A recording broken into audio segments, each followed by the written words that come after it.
Why do so many people reach success and then fail? Well, one of the big reasons is we think success is a one-way street. So we do everything that leads up to success, but then we get there, we figure we made it, we sit back in our comfort zone, and we actually stop doing everything that made us successful. And it doesn't take long to go downhill. And I can tell you this happens because it happened to me. Reaching success, I worked hard, I pushed myself, but then I stopped because I figured, oh, you know, I've made it. I can just sit back and relax. Reaching success, I always tried to improve and do good work, but then I stopped because I figured, hey, I'm good enough. I don't need to improve anymore.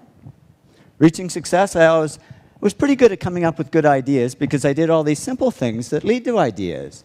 But then I stopped because I figured I was this hotshot guy and I shouldn't have to work at ideas. They should just come like magic. And the only thing that came was creative block. I couldn't come up with any ideas. Reaching success, I always focused on clients and projects and ignored the money. But then all this money started pouring in, and I got distracted by it. And suddenly I was on the phone to my stockbroker and my real estate agent when I should have been talking to my clients. And reaching success, I always did what I loved. But then I got into stuff I didn't love, like management. I'm the world's worst manager, but I figured I should be doing it because I was, after all, the president of the company. Well, soon a black cloud formed over my head, and here I was, outwardly very successful, but inwardly very depressed. But I'm a guy. I knew how to fix it. I bought a fast car. It didn't help. I was faster, but just as depressed. So I went to my doctor. I said, Doc, I can buy anything I want, but I'm not happy. I'm depressed. It's true what they say, and I didn't believe it until it happened to me, but money can't buy happiness. He said, no, but it can buy Prozac. And he put me on antidepressants. And yeah, the black cloud faded a little bit, but so did all the work. Because I was just floating along. I couldn't care less if clients ever called. And clients didn't call. Because they could see I was no longer serving them, I was only serving myself. So they took their money and their projects to others who would serve them better. Well, it didn't take long for business to drop like a rock. My partner and I, Tom, we had to let all our employees go. It was down to just the two of us, and we were about to go under.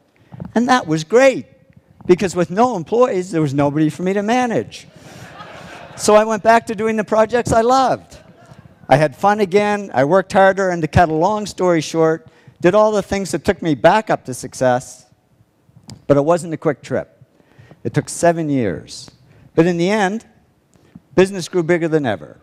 And when I went back to following these 8 principles, the black cloud over my head disappeared altogether. And I woke up one day and I said, I don't need Prozac anymore. And I threw it away and haven't needed it since. I learned that success isn't a one-way street. It doesn't look like this. It really looks more like this. It's a continuous journey. And if we want to avoid success to failure syndrome, we just keep following these 8 principles, because that's not only how we achieve success, it's how we sustain it. So here's to your continued success. Thank you very much.